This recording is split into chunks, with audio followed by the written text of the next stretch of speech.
Everyone, this is Paul Megan. I'm a product manager on Amazon S3. Here today to give you a getting started tour of our service of Amazon S3. There are a few things that I'm going to take you through today. I'm going to give you a quick overview specifically on the architecture of S3 and kind of why it's unique. We're going to talk about three fundamental concepts within S3. We're going to talk about storing your data, securing that data, and then protecting it from accidental or malicious deletion. So three high-level topics. Our goal today is to kind of come in at about that 100 or 200 level of expertise. So we're not going to cover everything that S3 has to offer today. We're going to kind of stick with the basics. And I'm going to toggle back and forth between slides and demo to try and help you guys understand the basics as best I can. So let's get started. The coolest thing about S3 is really its architecture. And it gives us a lot of sort of built-in advantages compared to operating on-premises storage. As many of you know, if you're here today, the sort of fundamental kind of primitive within AWS is the AWS region. Everyone kind of understands regions. We have a bunch of them around the world. And within regions, there are availability zones. Now, many services within AWS ask you to select an availability zone in which to run. For example, if you're running EC2 instances, they live within an AZ, within an availability zone. S3 is a little bit different because it's a regional service. With S3, you place data into a bucket, and S3 automatically distributes that data across at least 3 availability zones within the region. And when you put an object into one of these buckets, one of these regional buckets, we don't give you a 200, a success response back until the data is durably stored across multiple regions. In fact, not only is that data stored across multiple regions or multiple availability zones within the region, but it's also distributed across many systems within those availability zones. So your data is effectively spread out across many systems that are living within many data centers within that region that you choose to store your data in. Okay, so that's sort of the most fundamental thing to understand about S3 is that it's a regional service. And that sort of data distribution, that spread of data out across many systems and many data centers, kind of give S3 some of its inherent characteristics of availability, durability, and performance. Okay, so like I said, I'm going to toggle back and forth between slides and demo. And since I'm talking about buckets here and regional buckets within S3, let's start from the top and just go create a bucket. All right, so here I am in the create bucket workflow. I'm going to create a bucket called a demo bucket.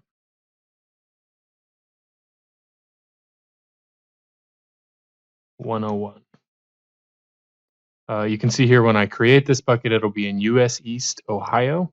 And I have a bunch of options that I can set as I create this new bucket. I can copy all the settings from an existing bucket, or I can configure a bunch of options throughout the create bucket workflow process.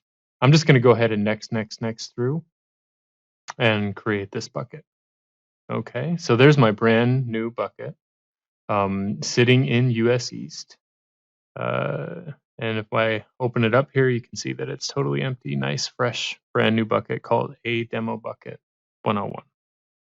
So let's go ahead and put an object in there too. I'm going to do that from the command line. And the reason why I wanted to jump over to the command line for this demo is because S3 has a really cool CLI tool that mimics its REST API.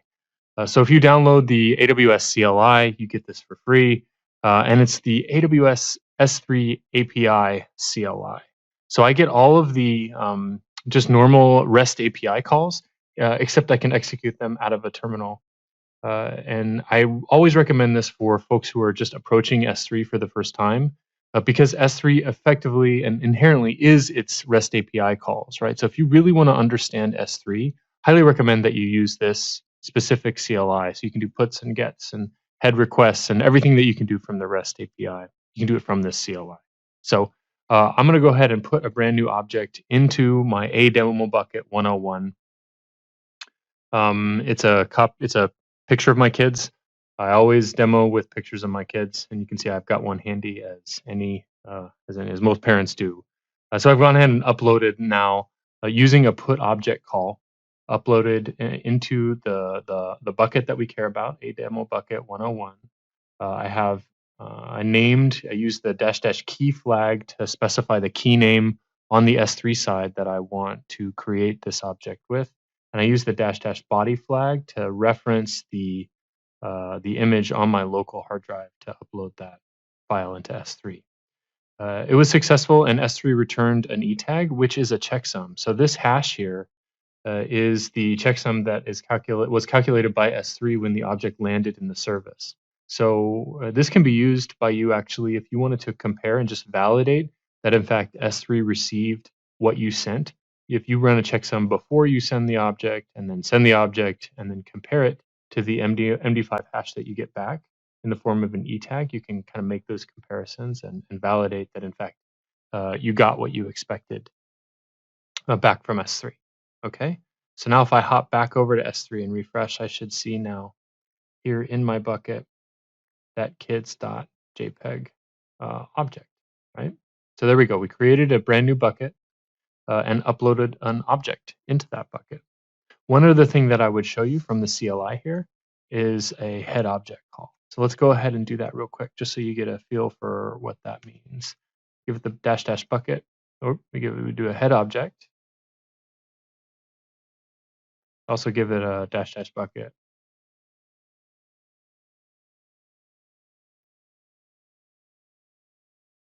And a dash dash key. What head object does is it gives you the metadata about the object that you're heading. So with this basic put that we just put a brand new fresh object into a fresh bucket, you get some very basic metadata about the object. You can see the last modified date, which in this case is the create date, because that was the last modification made to this object. You get the content length, which is the size of the object in bytes, and you get that checksum, you get that hash of your object that comes in the form of an E tag. Okay. As we go through and look at some more features in the service, you'll see this the metadata associated with this object will expand, and you'll see more stuff. But head object, you want to understand what's going on with an object in S3. Head object is a super useful command to understand and to call. Okay, so that is the basics of creating a bucket and placing an object into that bucket. So now I'm going to go and talk a little bit more about the options that you have in terms of how you store your data. The first thing that we usually talk about when we're introducing people to S3 are the various storage classes that we have available for you to use. Storage classes really map to access patterns or workloads that you want to use S3 for. And so picking the right storage class really has a big impact on your overall cost of storage, cost of using S3. And really the main axis on which you want to think about where your data belongs in terms of which storage class has to do with how frequently your data is accessed. I'll take you through each one of our storage classes here so you understand what I mean. The first thing that I want to talk about and that most people think of when they think about S3 is S3 standard. S3 standard is sort of our general purpose storage class used for hot workloads. So it's used for active, frequently accessed data, gets you millisecond access. Data is always distributed across 3 AZs and comes in at 2.1 cents per gig public. So that's sort of the most commonly used storage class. It's our oldest storage class. Again, it's what's used for live active applications for the most part. Now we move all across down the access curve or down the access frequency curve. We stop at S3 standard infrequent access or standard IA. Standard IA sort of looks and feels the same as standard. It gives you the same availability, gives you the same durability, but it's intended and it's priced for infrequently accessed data. So you pay a lower storage cost for storing data in standard IA, but you also pay retrieval fees when you actually do need to draw that data out. So again, your application won't know the difference between data sitting on standard IA and standard, but your bill certainly will. In between standard infrequent access and standard, we have a new storage class called S3 Intelligent Tiering. What S3 Intelligent Tiering does, it automatically tiers basically between these two storage classes. So if you have data that you place into intelligent tiering that is hot, that is frequently accessed, you'll be billed as if that data was sitting in standard. If you have data in S3 Intelligent Tiering that is cold or infrequently accessed, you'll be billed as if it is sitting in IA. You pay a small object monitoring fee for anything that you place in there in intelligent tiering because we're constantly monitoring down to the object level, sort of where each object belongs in which of its two access tiers it belongs. But if you don't know sort of what the access patterns for your data are going to look like, S3 intelligent tiering is an awesome choice because it kind of tiers your stuff for you, so you don't really have to know. We figure it out and place it on sort of the cost optimized tier of storage on your behalf. A second infrequent access storage class that we have is one zone infrequent access. One zone infrequent access sort of looks and feels like standard infrequent access, but its only data is only stored in one availability zone. So this is great for recreatable data. If you have a backup that you can recreate, and you want an even lower storage cost for that sort of data, one zone infrequent access is a good choice.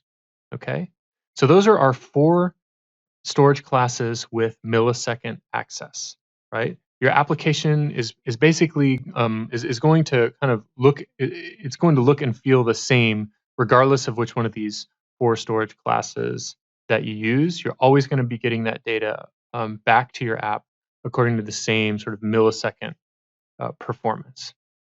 We've got a couple of more storage classes that are intended for archive, and they provide access in minutes or hours as opposed to milliseconds. These are our Glacier storage classes. The first is called S3 Glacier. Glacier is great for long-term retention. It's great for objects that you don't need right away all the time. In exchange for that sort of offline access, you get a much lower storage price. We actually have two flavors of archive storage classes. We have S3 Glacier, which has been around for some time, and we have S3 Glacier Deep Archive, which is new in 2019 and provides an even lower storage cost in exchange for access times that are measured in the hours. Okay, so those are our 6 storage classes that exist within S3 today. And again, the way to think about which one is right for your data really depends on how often your data is accessed, and when it is accessed, how quickly do you need it back? Do you need it back immediately within milliseconds, or can your application wait for minutes or even for hours to get that data back? And that's kind of how you want to think about which one to choose out of the 6 options that you have. Now, many applications start hot and then get cold over time, and so people put new data into S3, and when it gets put in, it gets read and reread many, many times. But over time, customers like to tier that data down to our colder, infrequent access, or even archive storage classes. In order to do that, we have a system within S3 called Lifecycle. And Lifecycle policies are rules that you can write to manage your storage. They take action based on object age. So, for example, the little chart that you see here, you could move with a lifecycle policy, move objects older than 30 days to standard infrequent access, and then again, after 365 days, move to Glacier Deep Archive. So whatever storage class you choose, that's not a permanent choice. You can set these policies, these lifecycle policies, to adjust the storage class of your data over time. You can apply these policies to the whole bucket, to a prefix within the bucket, or you can apply object tags to your lifecycle policies or to your data and operate on against those tags. Okay, so you can specify a tag filter within the lifecycle policy, and then drive the lifecycle of your objects just based on those tags. Okay, why don't we pop back over to the demo? All right, so here we are back at our bucket, and now what I'm going to do is to apply lifecycle policy and show you what that looks like. So lifecycle policies are set over on the management tab. You can see here under management, lifecycle, replication, analytics, metrics, and inventory. We're going to set up a lifecycle rule today. Now, like I said, lifecycle policies, they're about moving stuff to a different storage class. So in this case, let's set a lifecycle policy that moves stuff to Glacier. So we'll say move to Glacier. That's what we'll name this policy. We'll let it apply to the whole bucket. So we won't add a filter or limit scope. We'll specify the current version of our objects, and set up a transition. And this is where we actually specify that we want to go to Glacier. We say, hey, transition to Glacier after, let's say, 30 days. We acknowledge. We'll set up expirations separately. And so we'll just set this very simple rule. And we have a rule in place called move to Glacier, applies to the whole bucket, and takes an action for current versions of your objects, sending them to Glacier over time. Okay, let's add a second rule now.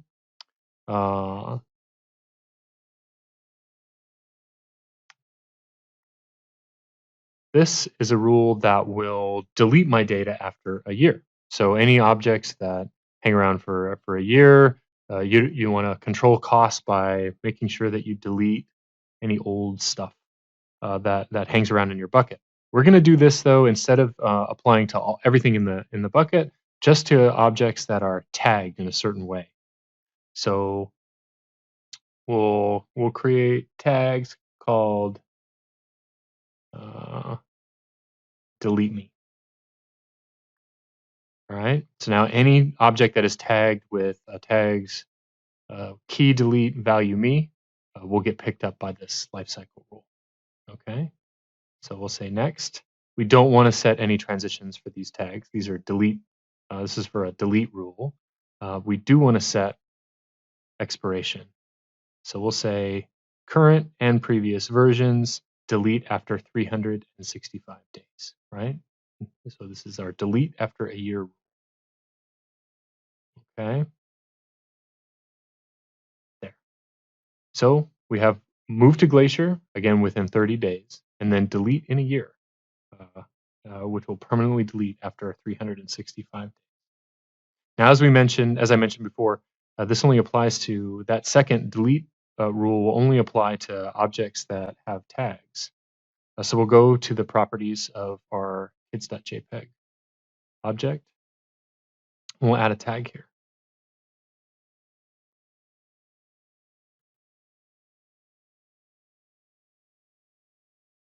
We've added that delete me tag to this object.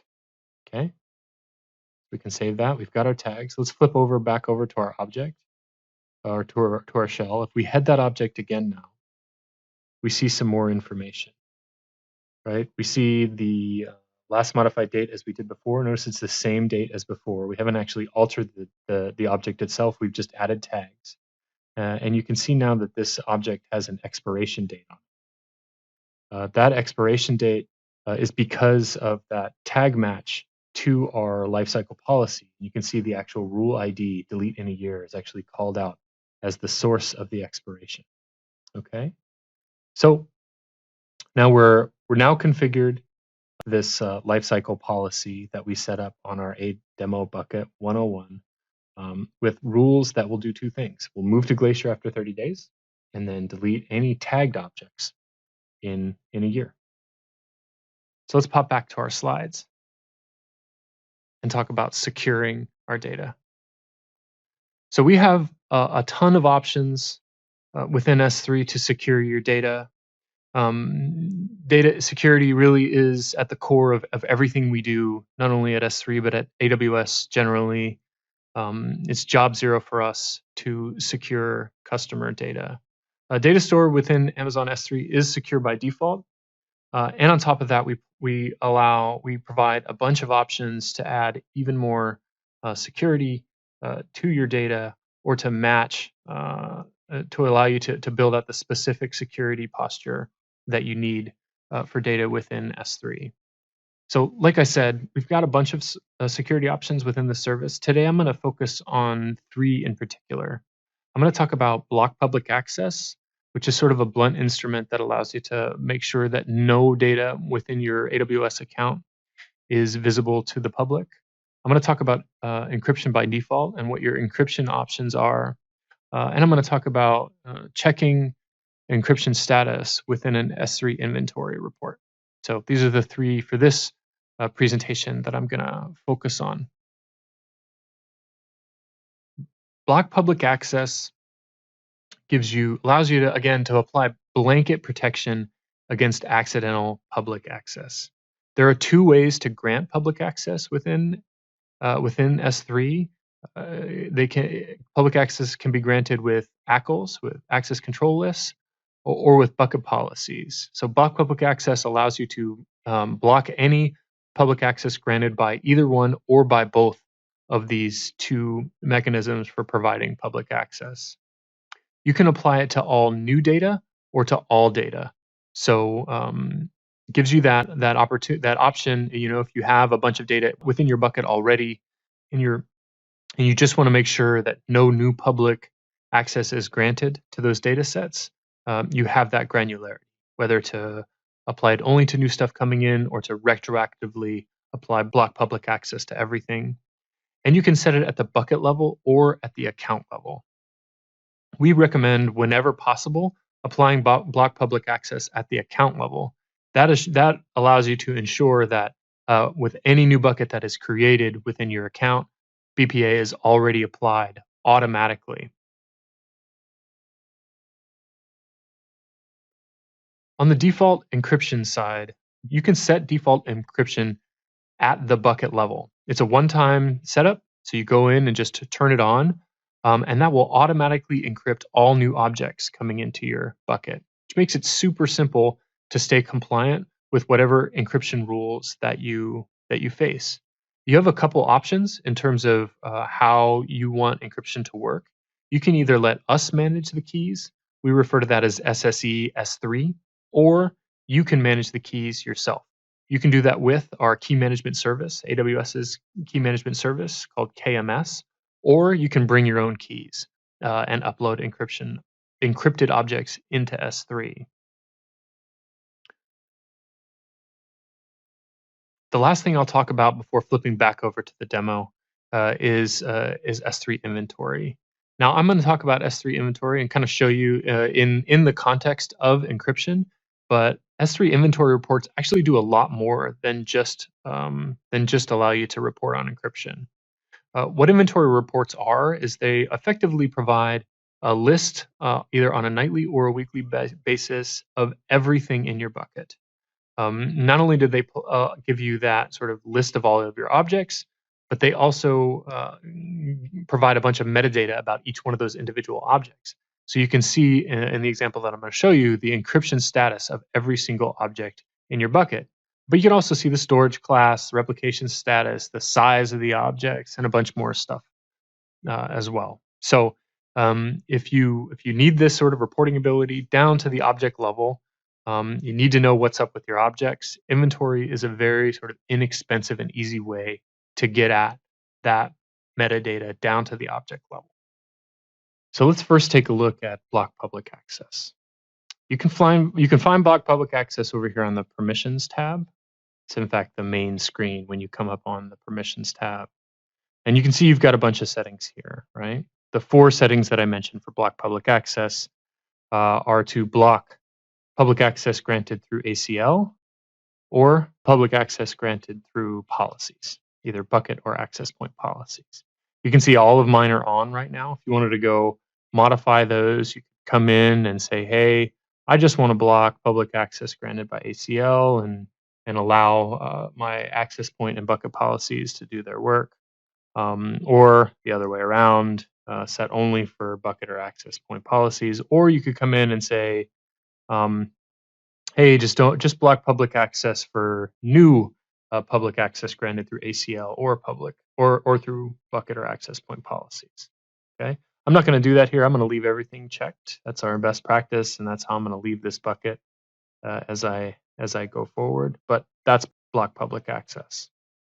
Again, you could do it at the bucket level, and that's what you're seeing here is your BPA settings for a demo bucket 101, or you could come over here to the left-hand nav and enter into a very similar screen that allows you to set these settings at the account level across all of your buckets that you see here in the account.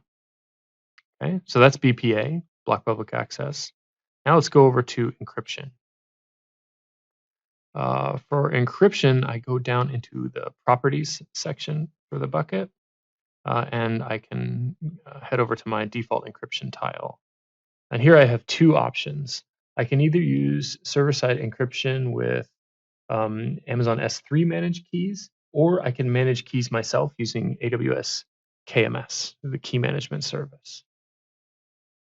AES 256 here, or SSE S3, is what I'm going to set, and it's a very simple way to ensure that you're compliant with any server-side encryption rules that you're subjected to. All you need to do is just turn it on for the bucket, save that configuration, and then any new object that comes into your bucket will have these new, will be server-side encrypted. We pop back over to my shell here and re-upload the object. This is that same kids.jpg object that we've been working with so far.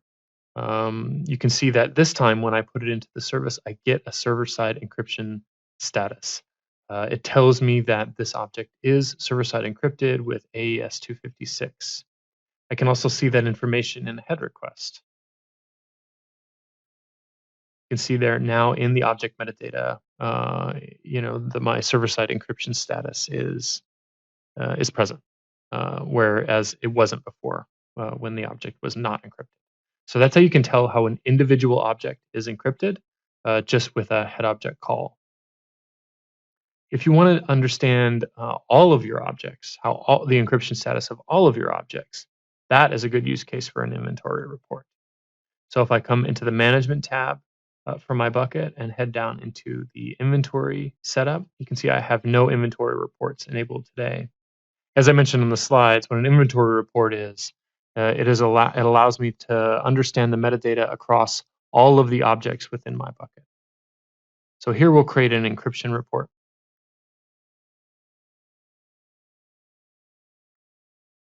No filters, so we'll do it for the whole bucket. We'll select a demo bucket 101 as the destination bucket, so I can actually drop my inventory reports in other buckets within the region if I want. I'm specifying a daily frequency here. I have some choices in terms of the output format that I can set. I'm going to leave it in CSV, but I could also put it output in ORC or Parquet.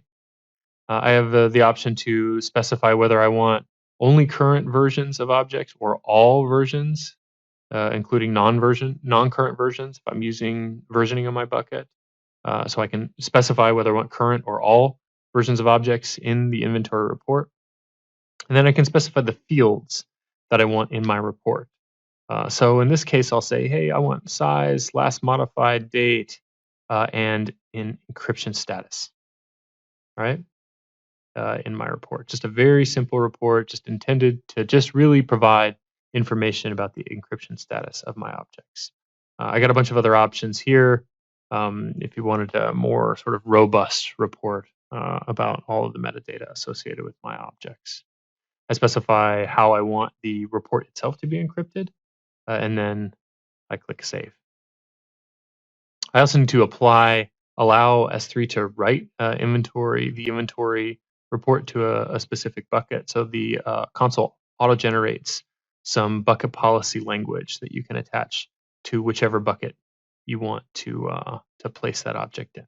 You can see here now I've got my inventory report ready to go, and it's going to fire off on a daily basis now, providing me sort of a very simple way to go check on the status of encryption, not only across one object, which is what you saw here with this head request, but across all of the objects in my bucket. I'll get a CSV. I can pop that into whatever spreadsheet software I want and kind of slice and dice and understand the encryption status of my stuff. Okay, we'll head back to the slides now. And now I'm going to talk a little bit about protecting your data. S3 has, as I mentioned at the beginning of the presentation, the way that we distribute data across availability zones and across individual computers within those availability zones, that alone gets you 11 nines of durability on your data, which translates to if you have a million objects in S3, that translates to losing one object every 10,000 years. So customers trust in the inherent durability of S3, and we often sort of affectionately refer to the S3 team as having a culture of durability. We take durability extremely seriously. In fact, our durability commitment is second only to security. That said, there are cases that customers do want to protect data against, specifically against the opportunity of sort of bad actors intentionally or maliciously deleting data, against accidental deletes that can occur within your environment. And some customers also have sort of governance or compliance reasons to apply additional protection to data in S3 on top of what you get kind of out of the box that is inherent to kind of how S3 works. So what I'm going to do here with the last part of the presentation here is to take you through kind of the various options that you have for protecting your data within S3. That first case, sort of we have replication. S3 replication can protect your data across regions, within a region, and you can even replicate into a second account to do that sort of bad actor protection. So I'll show you replication here in just a moment. To protect against accidental deletes, we have a feature called bucket versioning. So I'm going to show you how versioning works and kind of what that looks like within your bucket. And then we also have a feature called S3 object lock, which gets you write once, read many storage within S3. So basically disables deletes within the system. Okay. So the first thing that I'm going to show you is replication, and we have a number of options when it comes to replication. We've been able to replicate starting at the sort of bottom left of your screen here. We've had the ability to replicate to a different AWS region for some time. Just over the course of the last year or so, though, we introduced a bunch of new options. We introduced the option to replicate within the same AWS region, so you don't have to go across the wire if you don't want to. If you just want to create a second copy of your data, you can do that. You can replicate to a bucket. You can replicate the retention controls that you apply to objects now. So if you apply object lock to data in a bucket, whenever you change those retention controls on the primary side, S3 replication will notice that and just replicate retention controls without replicating the whole object itself. We also have a feature called replication time control, which gets you predictable replication backed by an SLA plus metrics. So this is the case. This is for cases where customers have sort of compliance requirements that require you to replicate within a certain time frame. This is sort of a higher level view of kind of what replication time control looks like. It gets you a 15-minute replication time backed by an SLA, and it gets you CloudWatch metrics and event notifications that allow you to prove that you're making that 15-minute SLA. And here I'll show you in just a moment what kind of this looks like within your account. You get 3 metrics with replication time control. You get replication latency, which tells you how far back you are. It gives you the number of seconds by which the destination region is behind the source region. So if you have a recovery point objective, it maps very directly to this replication latency graph. You also have 2 metrics on your replication queue depth. So replication bytes pending and replication operations pending tells you, how much data and how many objects you have on the source side that are yet to replicate. Required for replication is a concept called bucket versioning, and we'll actually start here and we'll show you versioning first when I flip back to the demo. But versioning creates a new version of your object with every upload. It maintains the previous version, so they're retained, they don't get overwritten. Um, but the key itself, the high level key, always shows you what we refer to as the current version. You can manage these previous versions. In this case, the photo.gif version ID equals 1. We refer to that as a previous or a non-current version. You can manage those explicitly with a lifecycle policy, which we'll set up here in just a moment so you can take a look at. And then the last feature here within this data protection section is object lock. Object lock is worm storage for S3, write once, read many storage for S3. Comes in kind of 3 flavors.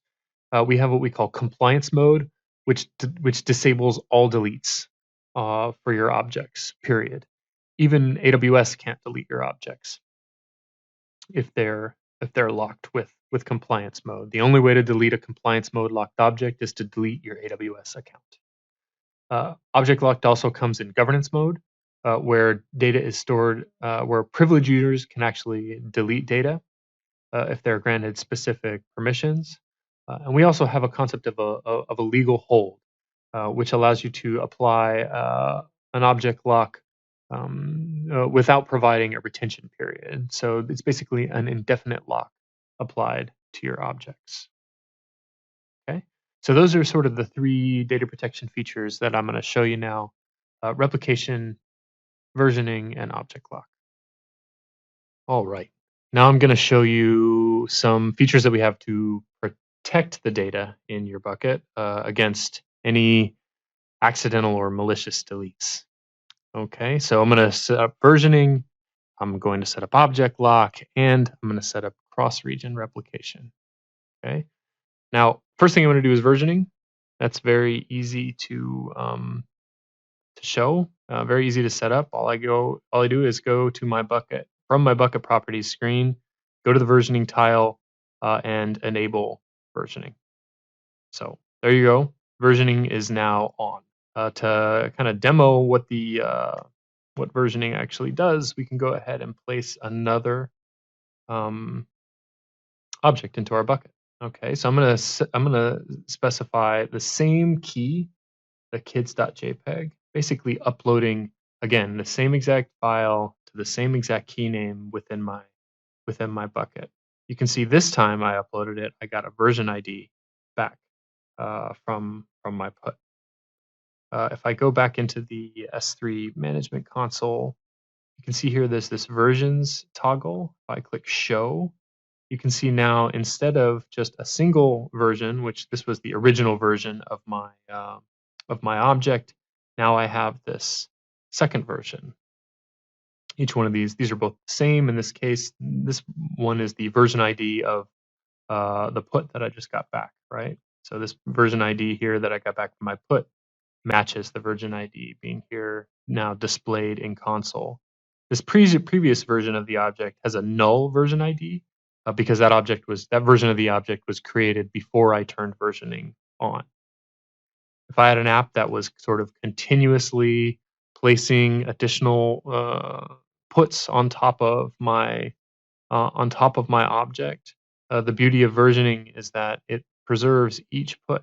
So I can go refresh now with the my screen here showing all versions. You can see now I have 3 versions of my object. So every change that you make to this object will be captured in what we call the versioning stack. If I want to delete these, I can a specific version of my data. I can do what we call hard delete, and in my delete call specify the specific version ID for the key that I want to go delete. Okay, so when I'm showing versions, that's what I see. But I can keep a very simple view by just hiding versions. and only seeing what I saw before, just a kids.jpg. In that case, I'm just seeing the current version of my key. Okay, so that's versioning, and versioning is actually a requirement to set up replication. So that's what I'll do now is I'll go set up replication. And in order to do that, I'm going to need to obviously create a new bucket. So I'll do that here. We'll create another a demo bucket. We'll call this a demo bucket 201. And it'll be in a different region. We'll say Oregon. Okay. This time I am going to stop and configure some options. I'm going to turn on versioning. Again, that's required for replication. And I'm also going to turn on object lock. Object lock needs to be enabled on a bucket when you create the bucket. It needs to be enabled at bucket create time. So you're basically opting into object lock. You're not actually saying that you want to lock any objects at this time. You're just saying, hey, this bucket is eligible to store locked objects. We do that just as a safety measure. See here, block public access is checked by default, so it'll be on for this new bucket. And we'll go through and go ahead and create the bucket. Okay, so now I have 101 and 201. And I can set up replication. So I'm going to go back to my original bucket, 101 here, to the management tab, and drill down into replication. Okay, we'll set up a pretty simple replication rule, replicating the entire bucket over to 201. We'll set the destination, specifying a demo bucket 201. One cool thing that I can do with replication is I can do storage class switching. So if I want to replicate, if I'm just using replication as a mechanism for backups and I want to save cost, instead of specifying a lifecycle policy on the other side, tiering down to Glacier, I can just say, hey, replicate straight to Glacier with this data. Allows me to save costs, and it's a simpler configuration for me. I can also do ownership switching. That allows me to replicate into a separate account and change the owner of my data altogether. And this is where I set up replication time control as well. If I want to get metrics and I want that 15-minute SLA for my replication, I can set that up here. So I'll go ahead and check that because it's a demo, and why not? I also need us to specify an IAM role that the CRR system can assume when it goes to get and put data as part of the CRR process, or the part of the replication process. You need to actually give S3 permission to the data in your bucket. The S3 management console has this convenient create new role option, so I don't need to go kind of create one here in the IAM console. It'll just do that for me. The S3 management console will do that for me. So we'll give this rule a name. We'll call it replicate to Glacier in Oregon. Okay, and I'll leave it enabled so it'll go ahead and just start replicating. Okay, so that succeeded. You can see here's the IAM role that the S3 management console created on my behalf, and the two buckets that I'm replicating between. I'm going from the source, a demo bucket 101, to the destination, a demo bucket 201, from US East in Ohio to US West in Oregon. Okay, and I get some additional information about my replication rule down here. Okay, same as with Lifecycle. If I wanted to stack a few rules on top of one another, I can do that by adding a second rule. For example, if I wanted to tag objects, a specific subset of objects to not replicate to Glacier, to continue to replicate from standard to standard, for example, I could do that by adding a second rule here. Okay. The last thing that I'm going to do before I actually show you some replication is I'm going to go over to a demo bucket 201, and I'm going to set up object lock on this bucket.